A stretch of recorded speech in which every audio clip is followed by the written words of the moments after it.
We should need. What's going on, everybody? Welcome to the bye-week edition of Men in Stripes, brought to you by StripePipe.com. The Bengals get their rest, but we do not. Well, unless you're Shelby Dermer out there, because you're so busy doing college football games that you're covering. Right. Okay. Pictures and we'll believe you. Yeah. Is that like you hanging out with like half the Notre Dame team? We should ask for pictures. I have pictures of me in the press box and on the field. That's like my default picture on everything.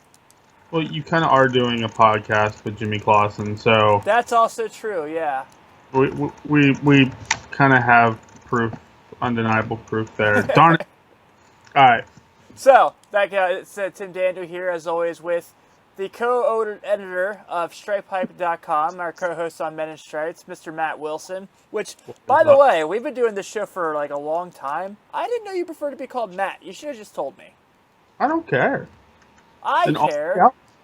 I don't go by my first name. I mean, in all honesty, if you called me Matthew, or if you called me Matt, or if you called me a few other choice names, I mean, I probably would answer. Like Shipwreck? Something like that. Okay. I'll keep that one in the back of the pocket. So I have a Bueller. Bueller? Bueller. I can dig that. Well, you know, when I went to the draft, I did the Tour de Ferris Bueller, where I could like everything possible I could take from the movie. I did when I was up in Chicago. By the way, during that World Series, I did actually sit there and go, "Hey, bada swing, bada." Dude, what an excellent World Series! Like, I know we're talking football, but like that, what an excellent World Series! That was so awesome. And congratulations on breaking the 100+ year curse, because the Bengals feel like they're going to go that long. Darn it. Oh, man. So let's get into some Bengals news, Matt, to start the week. Well, after the bye week, you know, we knew the Bengals needed help in a lot of places, and they looked to take advantage of one by bringing an old friend back to the game team, as well as Gilberry has a very short stint with the Detroit Lions. So Marvin Lewis, Paul Gunther, and co say, hey, man, why don't you come back? Because we don't have anyone that can get to the quarterback besides Carlos Dunlap. So why don't you see if you can join in on that? Obviously, this is a depth move. This is, you know, a guy you can play in that interior D lineman as well. This is, you don't know when Brandon Thompson's ever going to play again, if he's ever going to play again. This is a lot of things. But I will go ahead and say I like the move. I like bringing him back. I liked Wallace a lot when he was here. He's definitely not the guy he was when he first came here. He has lost a little bit of a step, but it's good to see him back in a Bengal uniform. No, absolutely. I mean, they've tried everything. I think I said at the end of our recap for the Washington game, get rid of Pecco. And this may be a step in the right direction and maybe moving Gilberry ahead of Pecco. I would really, really, really love that, because the Cape Crusader pushing people and stomping on people and lifting up legs and everything else he can do to get penalties is not helping this team. No. What was that? Like, that was... Like, that's... No. He was complaining that as he was lifting up I'm blanking on who their running back was this past week. Chris Thompson, I think. Yeah. As he was lifting up his leg, that Thompson was kicking him. And that was not the case. Pecco was just an absolute moron. Yeah, not his best move. I mean, I normally genuinely like Domata. I mean, even though I do think he has definitely... We talked about guys that have lost a step, man. Thank you, Cole. Yeah. And, but... Yeah, so I I like bringing Wallace in. I think, you know, this is a team that has a lot of issues, as we're seeing, between the trenches and the secondary. So this is a step in the right direction, I think. I don't know exactly how big of an asset he's going to be to this team, but it doesn't hurt to bring in a guy that knows the system already. Oh, absolutely. And I mean, that would be the same thing in bringing back a older Leon Hall, who went to Minnesota. New York. Did he go to New York? That's right. Yeah, he's a Giant. Or bringing back a Reggie Nelson, you know, who went to Oakland. So, you know, I like the move. I think some veteran depth who has proven he has control of his emotions. Uh-huh. Is not a terrible move. But at the same time, I mean, has he lost a step? Yes. But when you know a system and you have, a history of getting to the quarterback, I'm all for it. Yeah, and so I think he'll be good for as far as like filling in those downs that Carlos and Michael Johnson need a breather. I think Domatai needing a breather. So that's the nice thing is he does have that flexibility where you can play him a few different positions on the line. So overall, I'm really looking forward to seeing what he can do for the team. Like we've mentioned a few times here, he has lost a step. He's not the Wallace when he first got here. Was just a very good fill-in, but. So that's being said, the big, with every time you bring someone into the situation, you got to let someone go. And in this circumstance, it is the end of Chris Lewis-Harris in Cincinnati for now. Surprisingly, he still has practice squad eligibility. Did you see that? Really? Yeah. So I thought that was a kind of a interesting thing. Yeah. And I'm going to turn off my game of Madden before I start cursing on the show because I can't. I'm not even going to get into it. Yeah, man. So, it's so weird because it's a secondary that one hasn't shown up this year, but also it's a secondary that has a lot of young talent. So, no offense to Clue, but I kind of get the move as far as like. One, you have a little bit of guys you can fall back on, one being Kivari Russell and the other being Chucky Brown that you can throw in for that additional corner if need be. But, I did really enjoy him here, and I do hope that he gets to on the practice squad, which means he'll more than likely be back on the main roster at some point. Yeah. Oh, I'm absolutely excited with who they have and with the opportunity that some of these guys who are looking to prove themselves and looking for chances to prove themselves have to offer. So, for this team, we've called them one of the deepest teams in the NFL, and they still are. It's just their current position players who are on the starting roster are not performing to their best. Mm-hmm. I mean, that's the best way to look at it. That is the best way to look at it. So yeah, down goes Clue there. So other transactions, potential news is the Bengals might be shortening the leash on Mike Nugent, and rightfully so with the season he's been having.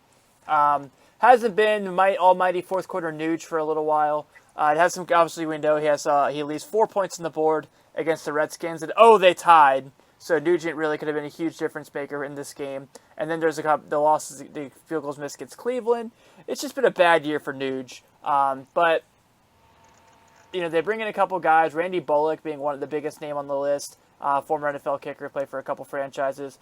Zach Hawker, who was in camp, also being one of the guys. So what did you take away from this? The nicest way possible you can put it. What did you take away from this potential removal of the Nuge? Well, at this point, he's still there, unfortunately. I would like to see Zach Hawker get a chance. He has some familiarity with the whole with this special teams, being the fact that he was in camp. Don't forget Kai Forbeth was there as well. Another guy who's had a little bit of experience. So, I mean, I think we've seen the writing on the wall for a while with Nugent, going back into last season. Mm-hmm.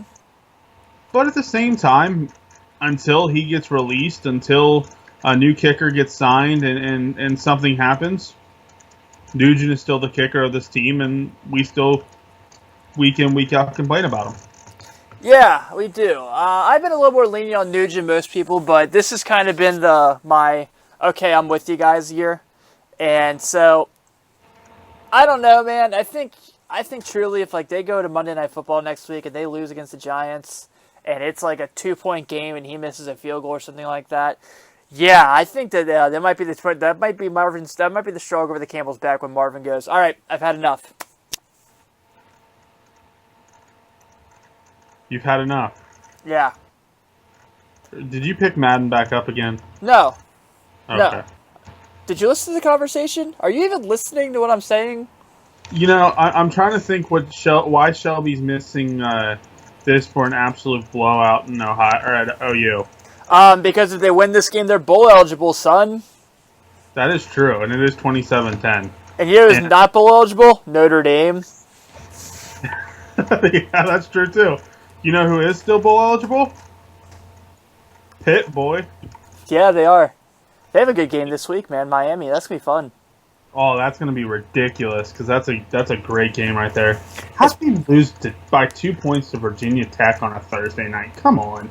Hey, Miami turned around and lost to Notre Dame by 3. That is true. Yeah. So you're saying there's a chance. Right.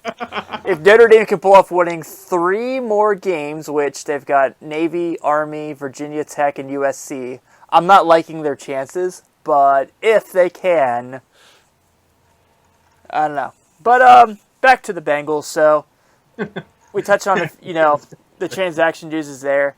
So let's kind of go back a step here. Now that Chris Lewis-Harris is out, let's remember he dresses every game, and so we've been Russell and Brown are 2 guys. I think Brown may have dressed once. Russell hasn't dressed since he came in after Kansas City cut him week 1.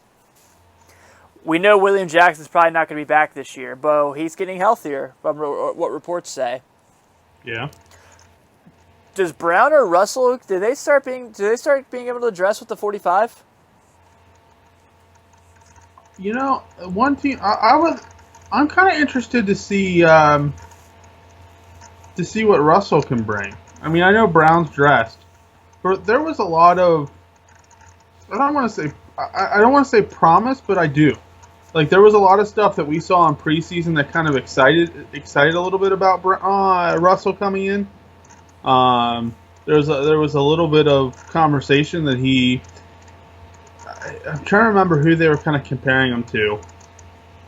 At least in preseason stages. He's a very good zone corner, and I don't think you can really say that about the Bengals corners right now. Well, yeah, and that's why I was trying to remember who they were comparing him to, because he can close the gap pretty quickly in a zone, and that's something that the Bengals really do need, especially when they've been playing more zone. Because let's face it, Adam Jones is somewhat old. He aged fast. He did age fast. George Iloka and Sean Williams aren't getting the job done and closing the gap quickly. No. And so, which is shocking. Yes and no. Again, as I think I said at least maybe last week, I really think that George Iloka is showing his immaturity, and it's really coming out because you don't have Reggie Nelson there over his shoulder helping him. And so I think we're really seeing kind of the downturn of that. And Sean Williams is just still kind of green in the whole thing. Yeah. And so, I think there's some growing pains there, especially for Williams. But Iloka definitely hasn't been able to hide in the shadow like he has in the past of Reggie Nelson. So, I really think that he is still learning and he's still trying to grow. But there's definitely still some stuff that he needs to improve on and continue to improve on. Oh, yeah, I agree. I really like Iloka's game, and I think, he's a good hard-hitting safety. He's shown ball skills in the past, so I don't know what's happened this year. But, yeah, man, so I'm glad. I just really hope, and, it's bound to happen. I'm sure it's been discussed.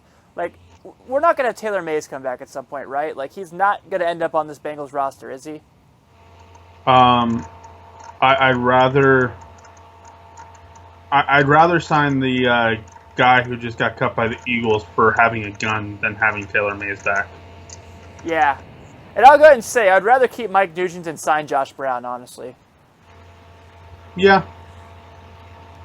Although, at least with Josh Brown, he doesn't really miss kicks. No, but he's a, you know, Well, yeah. yeah. And once you do that, yeah, you're not cool in my book ever. So, like, all this, like, Ray Rice should come back and play football. Like, no. Like, Ray Rice should never be allowed in the public eye ever again. I don't care how much he's quote-unquote changed. But can't we say that about Michael Vick, too? Um, yeah. Yeah. But, like, Michael Vick was like, I'm sorry, I did it. You know, Ray Rice was like, no. What? Oh, that's security footage? That's, you guys got the wrong angle. And then they got to get the angle from, like, inside the elevator. It's like, yeah. There's the right one. Yeah. I told you had the wrong angle all the time. So, yeah, I'm not, yeah, that's it. If we had a show about Ray Rice and how I felt about him, this would take 2 hours.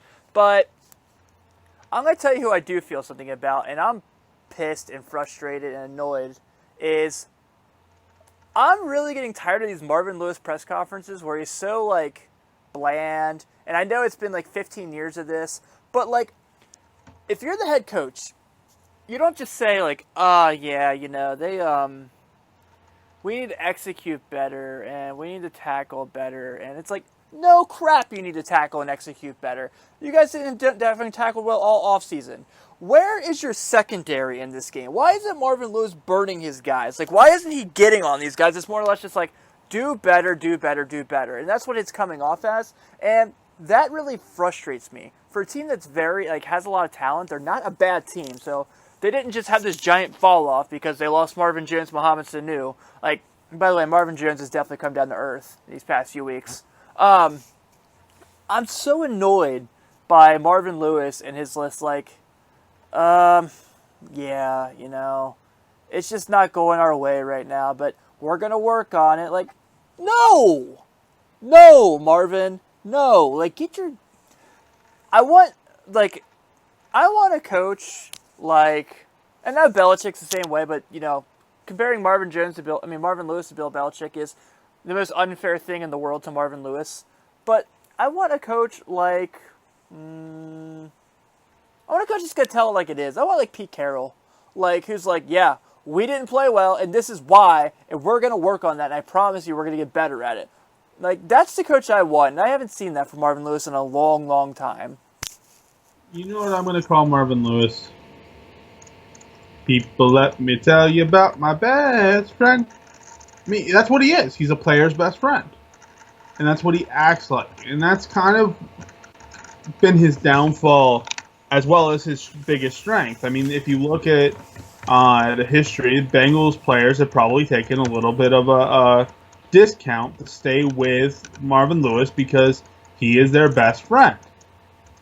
However, there's a point that you have to step back and say, okay, I can't be your best friend anymore. I have to use some tough love.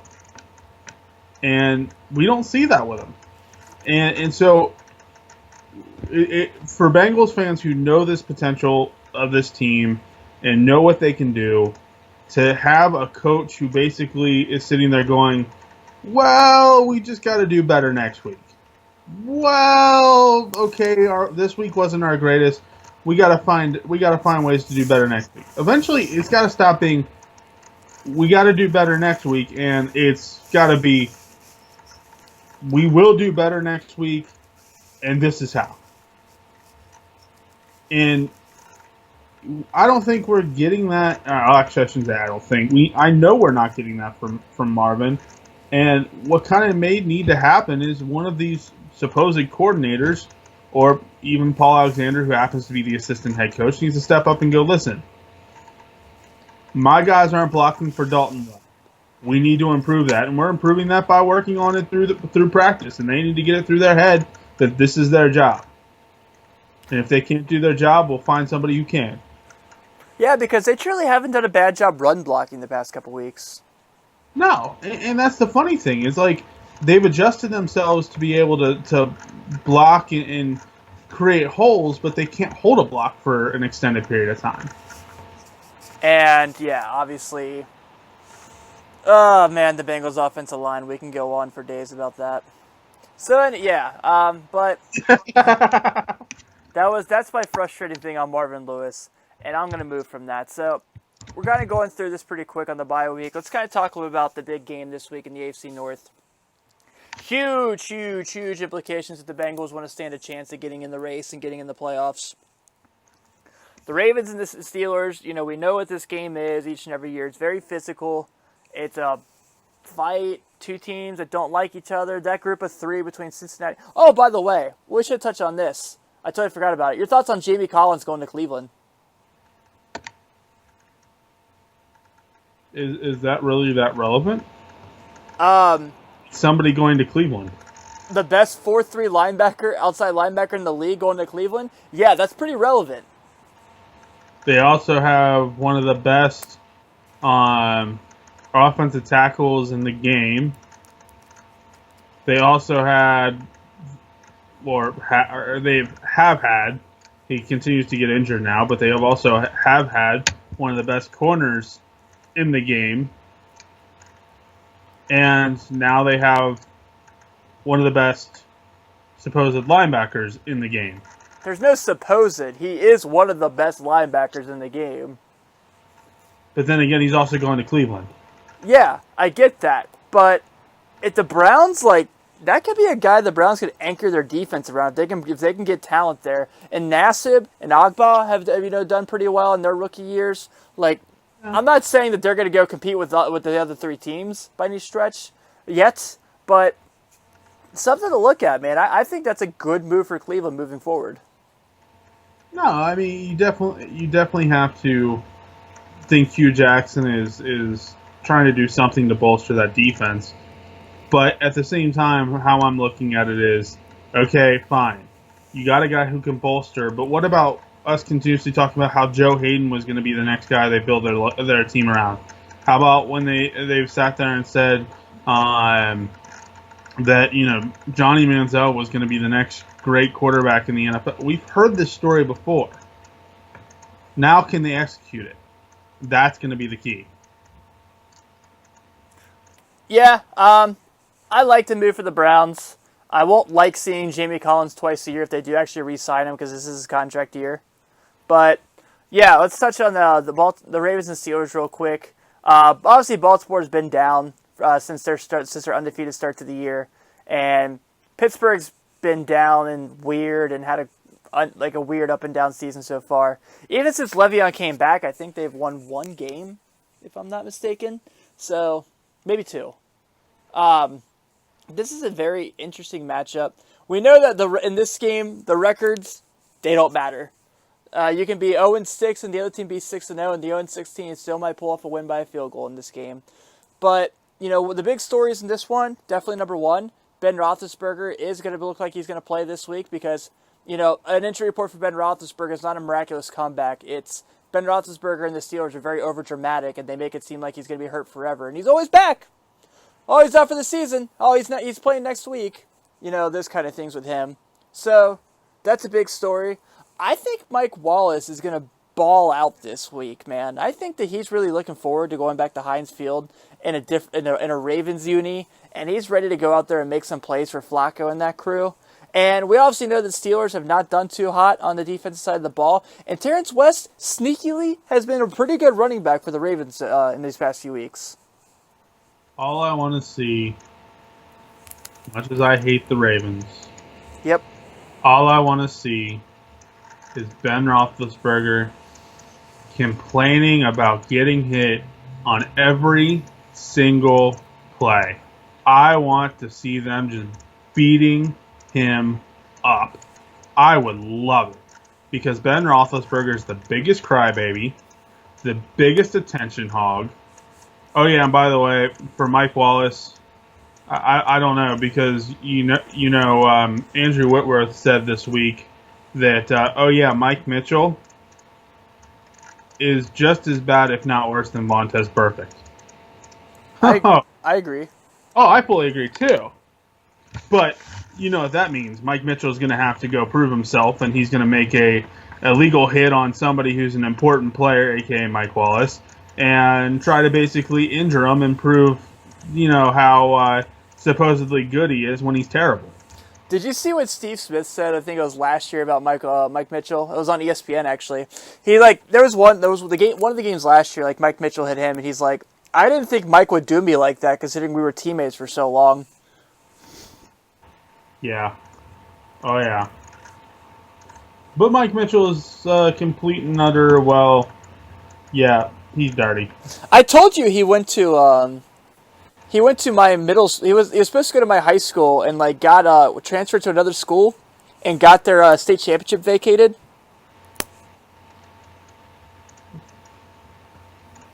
Didn't they recruit him, and that's why? Yeah. Because you're not allowed to recruit in high school football unless you're a private school. I think what it was he lied about his address and they found it. That's right.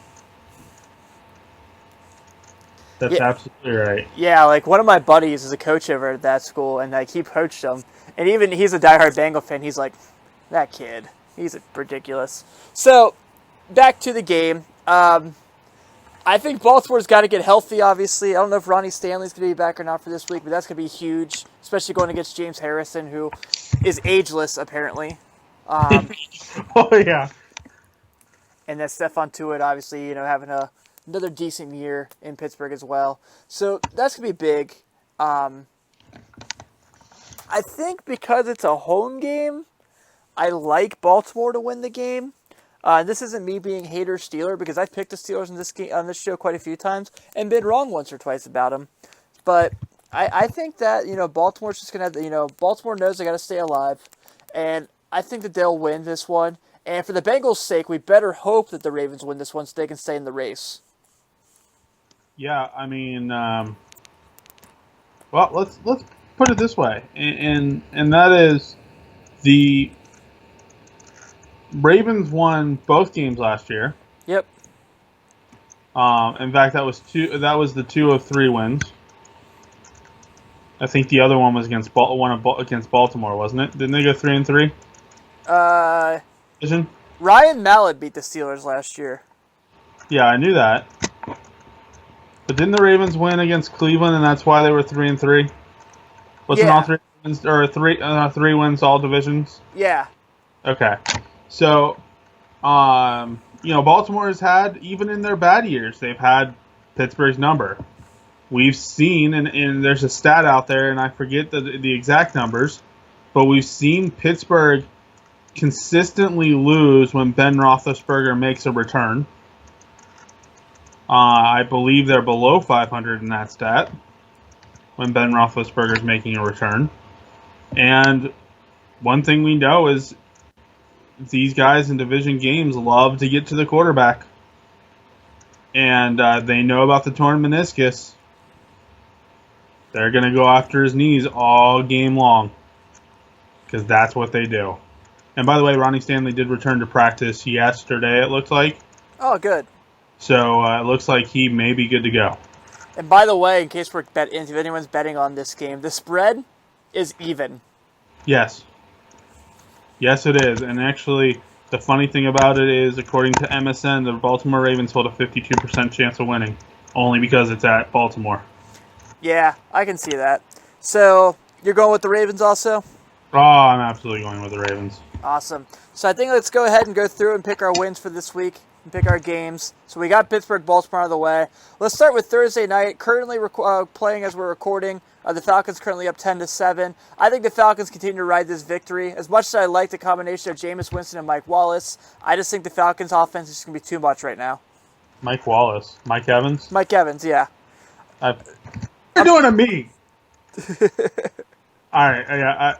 I would love to see Tampa Bay win this game, but I do think Atlanta's going to be too much for them. Yeah, I'm with you. So, at 1 o'clock in Cleveland, Matt, the 0-8 Browns, with newly acquired Jamie Collins, have quite the test when they play Dak Prescott, Ezekiel Elliott, and the Dallas Cowboys. Zeke returns to Ohio in great glory, and I'm going Dallas. Zeke Elliott runs for 175 yards, and Dallas wins this game. So, next question. Next game we have the 2-5 Jaguars going to Kansas City. The Chiefs are on a roll right now, some big wins. But now that Jamal Charles is once again out, Spencer Ware looking like he's not going to be out this week. Can the Chiefs keep it rolling? I say yes. Wow. Yeah, I'm right there with you. It's weird that we're actually three in a row together. Yep. We actually are picking the same team. I'm with you. And Matt's favorite team to pick as he gets victories within the Miami Dolphins hosting the New York Jets. I'm gonna ride the coattails, man. I'm gonna pick the Miami Dolphins at home this week, even though I like Brandon Marshall to have a big game. Go Fins. The 4-3 Philadelphia Eagles against the Cincinnati Bengals' next opponent, the 4-3 New York Football Giants. In the Meadowlands, the Giants a 2.5-point favorite. Big story in this game: how is Carson Wentz going to respond to that Giants defense that has been pretty good, for a decent stretch there since, including that big Rams game with a lot of picks of Case Keenum. I would love to see the Eagles win this game. I just don't think they will. I think the Meadowlands is going to be too much. I don't think the Eagles, with a lot of drama with Josh Huff going on, and obviously, Darren Sproles is getting a hell of a lot more carries than Ryan Matthews right now. I will take the New York Football Giants this week. This is where we're going to differ. I'm going to take the Eagles. I just think Carson Wentz is going to be too much for the Giants, and I think the Giants falter here. The Minnesota Vikings host the Detroit Lions. The Vikings coming off two really bad losses. And, I think this is time for a change. Their offensive line terrible. North Turner's gone. Things are changing there in Minnesota. And I think the Detroit Lions are going to be ready. I'm just kidding. The Vikings are going to win. Skull. Go Vikes.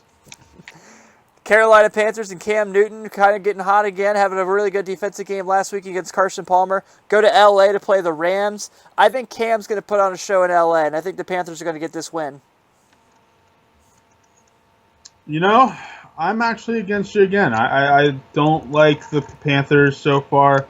They had a decent win, but one win doesn't mean a thing. I think that LA's defense is a really good defensive team. I think they have a chance of continuing to be a really good defensive team. And we see how Cam Newton responds against really good defensive teams this season. So I'm going against you there. Drew Brees and the New Orleans Saints, who we know are not the same team on the road as they are at home, on the road this week, but they have the 1-6 Chip Kelly-led San Francisco 49ers, who are, if it weren't for the Cleveland Browns, would be the biggest mess in the NFL. I think Drew Brees is going to light up that scoreboard. It's at Levi Stadium. I'm calling 350 and 3 touchdowns. Saints win big. I'm going Saints. I think they'll get this road win. Chip Kelly, just please go back to college. Oregon could really use him right now. They're terrible. So could Notre Dame. Hey, actually, oh. I'll stick with BK. I'll stick with them. The San Diego Chargers hosting the Tennessee Titans. Chargers are a lot better than their 3-5 record, but the things that Marcus Mariota, DeMarco Murray, and crew are doing in Tennessee is pretty impressive, even though they're a 500 team. That 500 could be enough to get them into the playoffs as a division winner there. I will say that I'm going to go on a limb, man. I think that the Tennessee Titans are going to win this one. I like Mariota a lot. As much as I think Phillip Rivers is having a really good year with everything that's happening to him around him, and I like what Hunter Henry's becoming, I like what the Titans are doing right now. I like what the Titans are doing right now. They're coming off of a big win against the Puke Brown jerseyed, a.k.a. Jacksonville Jaguars, and of last week. And so, as much as my gut tells me the Chargers, I'm going to stick with the Titans. So Andrew Luck and the Indianapolis Colts go to Lambeau Field to play Aaron Rodgers and the Green Bay Packers. In my honest opinion, the two best throwers in the league going head-to-head. But I really think that this is a big home game for the Packers. This is them trying to get back on track. I know they have a lot of injuries, especially in the backfield. But the Colts cannot stop anyone running the ball for the life of them. I think Ty Montgomery is going to have a huge day running the ball. Yes, the wide receiver is going to have a huge day running the ball for the Packers this week. Yeah, I'm a Packers fan this week on that one. I just don't like Andrew Luck against even half-decent defenses. They're last in the league in pass defense, though. Are they? Yeah, they're terrible. They can What stop the run, but they can't stop. They can't catch. They'll have people like rain on them. Well, I'm still going Packers. Yeah. All right, man. This is gonna be a fun one. I can't wait for this one. Sunday Night Football is gonna be in the black hole. The battle for first place in the AFC West. The 6-2 Broncos. The 6-2 Raiders. These upstart Oakland Raiders are ready for a fight, and they'll take on anybody. Derek Carr continuing to prove how good he is. Amari Cooper and Michael Crabtree have been an outstanding wide receiver combo. I really like Oakland in this game, and I know that's crazy to say because Denver does, in fact, have the most skilled defense out there. But something about this Raider team, man, something just seems different for them compared to what we've seen in the past. You know John Madden's got to be smiling wherever he is, and I'm going to call it. Reggie Nelson has 2 interceptions this week. Raiders win big. The spread's 1. So even Vegas is like, I don't know what to do with this one. All right, last game, Monday Night Football. The Buffalo Bills have come back down to earth, and they've got to go play the 12th man in the Seattle Seahawks at CenturyLink. I don't think the Buffalo Bills stand a chance. Russell Wilson may not be 100%, but he's still going to be able to have enough leg to make enough plays. The Seattle Seahawks will be 5-2-1 after Monday night. LaShawn McCoy is back. I think the running game gets a little bit more of a juice because of it. I'm going Bills in this one. I'm not going big, though. I think it's going to be a close game with the 12th man involved. Yeah, I mean, you very well could be right, but I will respectfully disagree, my friend. So we'll go ahead and wrap up this week's edition of Men in Stripes, brought to you by StripeHype.com. Everyone enjoy the bye week, and I don't know, maybe the Bengals can get a victory against bye. I don't know. I'm hoping for the best. Well, Mike Nugent just better not miss a field goal against the bye. I mean, that would be a shame. That would be. Everyone enjoy the week and have a good one. Hoo day. Hoo day.